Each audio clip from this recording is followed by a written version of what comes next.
parar por la Como les mañana. contaba, tras la pausa, antes de irnos a pausa, ya está con nosotros el licenciado Daris Javier, profesor universitario, profesor de la Universidad Autónoma de Santo Domingo, otras universidades más del país. Maneja muchos o todos los temas que tienen que ver con la economía, autor de varios libros sobre economía, y además escribe para varios diarios de circulación nacional de la República Dominicana. Profesor, buenos días y bienvenido. Saludos, Lindsay y Yanesi Espinal. Un abrazo y un honor estar con ustedes en este programa. Gracias, Daris.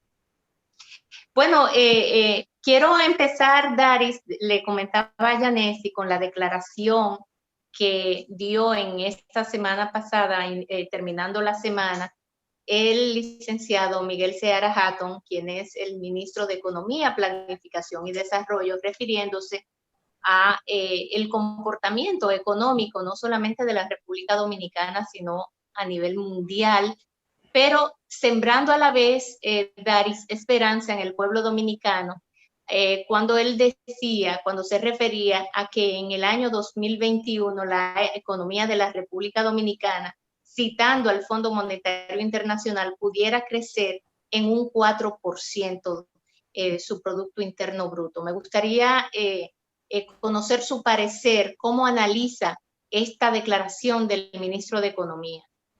Mira, yo entiendo perfectamente el optimismo que debe venderse desde el gobierno. Eso es legítimo. El presidente, sus ministros no pueden vender pesimismo. Pero la realidad es la siguiente. Fíjate, en enero de este año, 2020, la proyección que hacían todos los organismos multilaterales y el Banco Central era una economía que se perfilaba concluir el año con un 5.1%. Luego, cuando llega la pandemia, inmediatamente se declara la pandemia el 1 de marzo, cuando aparece el primer caso. Luego ya el 19 hay todas las medidas restrictivas del gobierno pasado. Entonces, prácticamente la economía se paraliza. Si tú buscas todas las estadísticas del mes de abril, te das cuenta que la economía del país se estremece. Las remesas se caen de manera brutal. El turismo, entre marzo y mayo de este año, cayó en 43.5% de acuerdo a la propia cifra del Banco Central. Entonces, ya en junio, la proyección de la economía era para crecer cero, el escenario más positivo y optimista que tenía el gobierno en ese instante. Y estábamos hablando del gobierno anterior. Luego se profundiza el problema electoral y ya para julio, ya todo el mundo estaba convencido que la economía era menos cero que iba a crecer, era por debajo de cero. Cuando ya se instala el nuevo gobierno, ya se sabe que era menos 5.3, ya que la economía perfila, certificado por el propio Banco Central, es decir, que la economía este año no tiene crecimiento, ni tiene crecimiento cero, sino menos cero. Si las matemáticas no fallan, yo creo que 5.3 más 5.1 te da 10.4, pegándose mucho a 11%. Es decir, la caída real de la economía dominicana es esa. Entonces, ¿cómo tú revertir en el cruce de una Navidad hacia enero? ¿Cómo tú vas a revertir eso? Porque lo primero que tiene la economía es que reactivarse, recuperarse, luego crecer. Entonces, la fase de reactivación se ha hecho gradual. El sector que más sustenta la economía es el turismo. Fíjate que ahora mismo cuando tú tomas los datos del Banco Central y de todos los organismos internacionales, te das cuenta que ahora mismo la sustentación del tipo de cambio la tienen las remesas y los préstamos internacionales, porque el turismo no te está generando divisa. El Banco Central se ha convertido en el principal oferente de divisa en el mercado. Sabe que en este año, después de la pandemia, entre la pandemia y el día de hoy, el Banco Central ha inyectado en el mercado más de 6.600 millones de dólares, algo histórico en la historia eso se puede económica. mantener en el tiempo, Dari. ¿Cuánto ¿Perdón? tiempo más podremos resistir en que el Banco Central sea el principal oferente de divisas? ¿Cuánto resiste eso la economía? Precisamente ahí era que iba, estaba diciéndote las inyecciones que han hecho, pero el Banco Central está sustentando eso en sus reservas internacionales. Las reservas internacionales del Banco Central prácticamente se están alimentando, son de los préstamos internacionales, específicamente de la emisión de bonos soberanos, pero el Banco Central y sus autoridades que han apostado siempre a la estabilidad cambiaria no van a poder resistir seguir con esa política de inyección de dólares. Eso tendrá un límite que al ritmo que va, yo entiendo que no puede pasar de abril del próximo año, Yanesi. Yo creo que en abril del próximo año ya el Banco Central tiene que restringir. ¿Sabe por qué?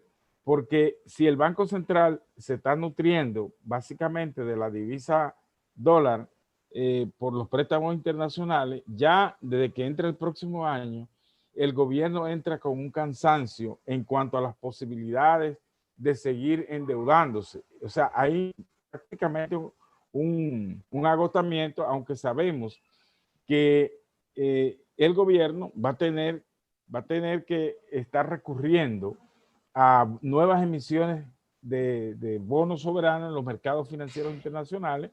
Y bueno, ya eso sería lo más fácil, lo que más le podría generar y divisa al gobierno, y la sistematización del envío de divisas, que en este caso el gobierno tendría que buscar los mecanismos de darle incentivo a los dominicanos que están fuera, que están recibiendo asistencialismo del gobierno norteamericano, con el objetivo de que piensen en las familias que están aquí.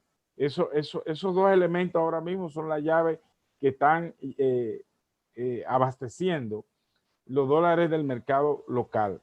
Pero si tú, en la medida en que se dilata el turismo, en esa misma medida, la cantidad de dólares generados por la economía va a ser mucho más lento que lo que ha transcurrido.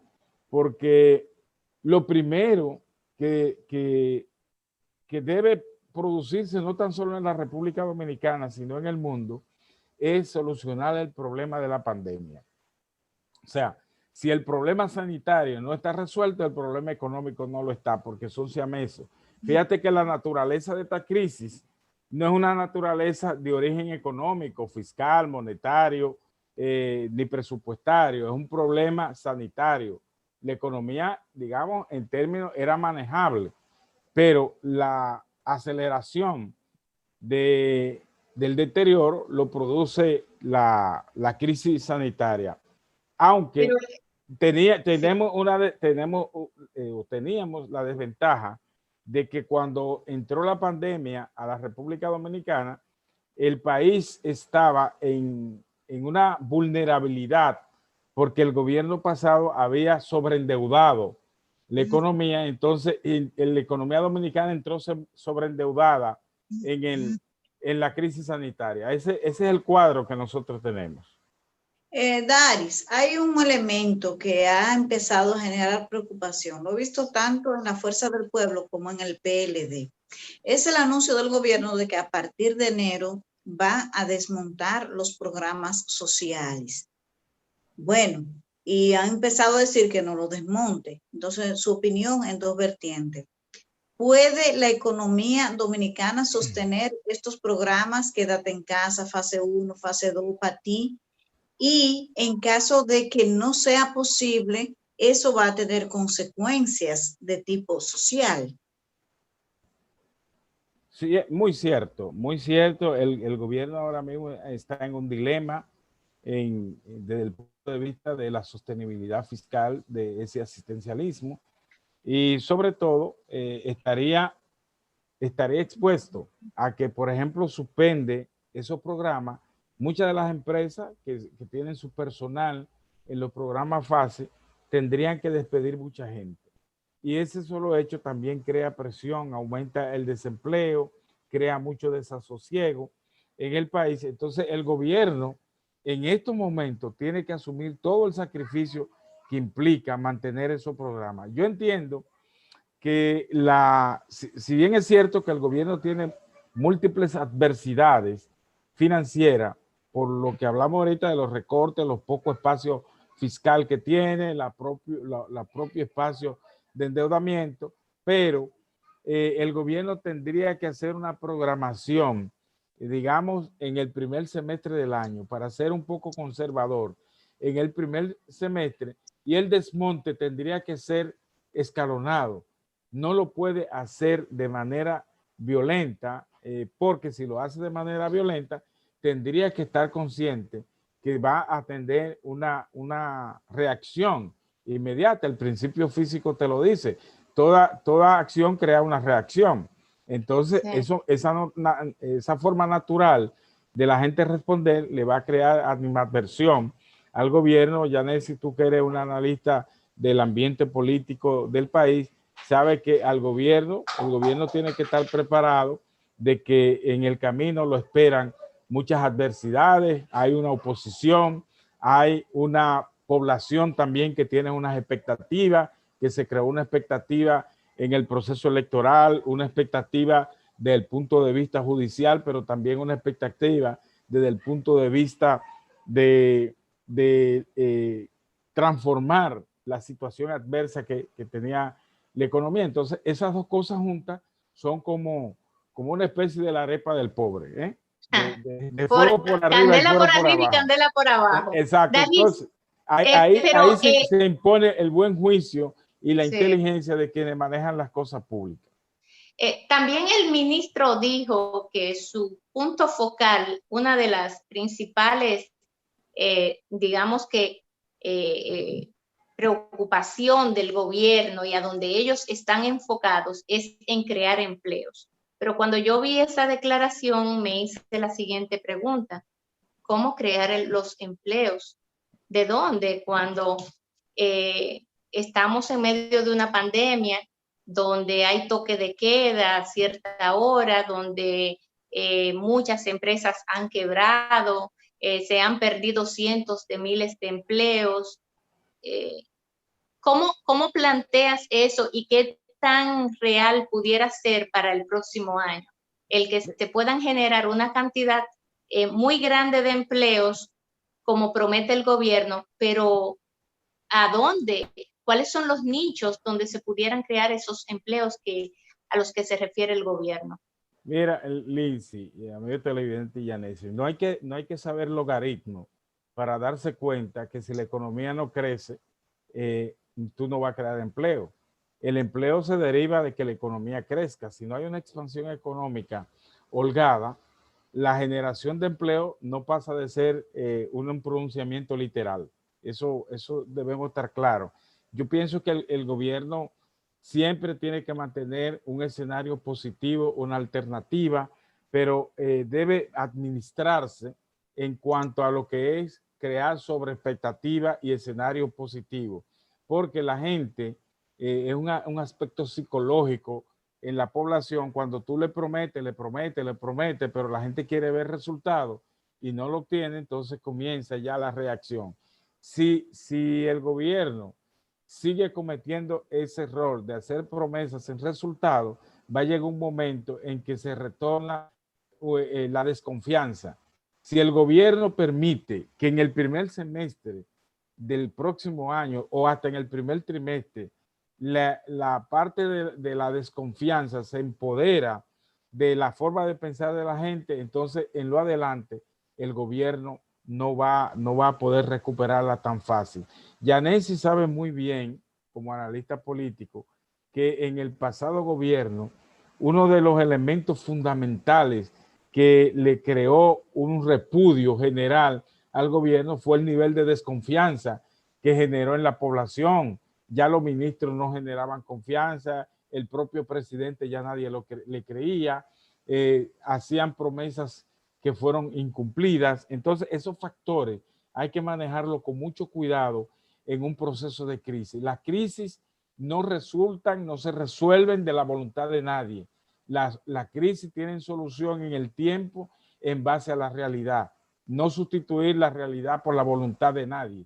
Entonces, con eso hay que tener mucho cuidado, y a veces que veo muchas expectativas que yo digo, bueno, pero ¿son alcanzables en el corto plazo o no? Porque el problema de esto es que la gente en medio de una crisis quieren que le resuelvan problemas que son de largo plazo, pero que quieren que los resuelvan en el corto plazo.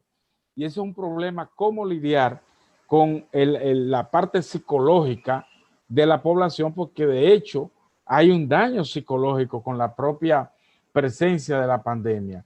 En eso deben estar claros. También deben de estar claros quiénes serán los voceros, porque de los voceros también la gente termina creyendo o no. Mientras tanto, Yanesi lo ha planteado muy bien en sus trabajos periodísticos, de que ahora mismo el único vocero que tiene el gobierno es el propio presidente de la República. Entonces, ¿cómo crear vocero con credibilidad? También es otro problema en medio de una crisis. Daris, el propio Leonel Fernández dijo que esta no es una crisis interna, sino una crisis global. Y que por lo tanto la solución no es tampoco local, sino global. ¿Cómo plantearías tú, como estudioso de la economía y que manejas también los temas económicos internacionales y estás siempre informado sobre los reportes de las principales agencias internacionales como el BID, Fondo Monetario Internacional y otras más? ¿Cómo plantearlo? Leonel habló de un fondo, identificó una salida. ¿Qué tan viable es esa salida que ha planteado el presidente de Fuerza del Pueblo? ¿Y qué tanta esperanza pudiera albergar en República Dominicana? Mira, lo que pasa es que si nos damos cuenta, prácticamente el gobierno tiene un aislamiento con relación al entorno internacional desde el punto de vista de la solución. Y la única conexión que yo veo que tiene el gobierno con la parte internacional es básicamente con los préstamos y con los organismos internacionales, pero no vemos que República Dominicana está participando en una discusión internacional como están haciendo otras naciones. Yo estuve conectado en esta semana pasada con algunas discusiones que se han hecho economistas de España, funcionarios, también con conexiones con Chile y de Colombia, y de verdad que el paquete de ideas que surgen en discusión y la visión que tienen son muy diferentes a las ideas que se están planteando en la República Dominicana. Incluso, aunque no hay una estandarización internacional para resolver este problema de la crisis, pero la gran verdad es que la experiencia internacional te ayudan hacia el camino, hacia la solución de este problema y estar pensando, por ejemplo, cuándo vendrán la vacuna, porque, por ejemplo, yo entiendo que va a haber una guerra cuando se verifique ya quién va a suplir la vacuna. Va a haber una guerra de quién tiene la supremacía de la vacuna, porque recuérdense que esto va a traer un elemento de prestigio y credibilidad. ¿Cuál es el país que da exactamente con el nivel de vacuna? Entonces, yo proyecto que en ese momento se van a producir descréditos y va a haber una guerra a nivel del mercado farmacéutico a nivel mundial. Entonces tenemos también que prepararnos para ese momento, porque la gente va a decir, bueno, ¿quién tiene la razón? ¿Me entiendes?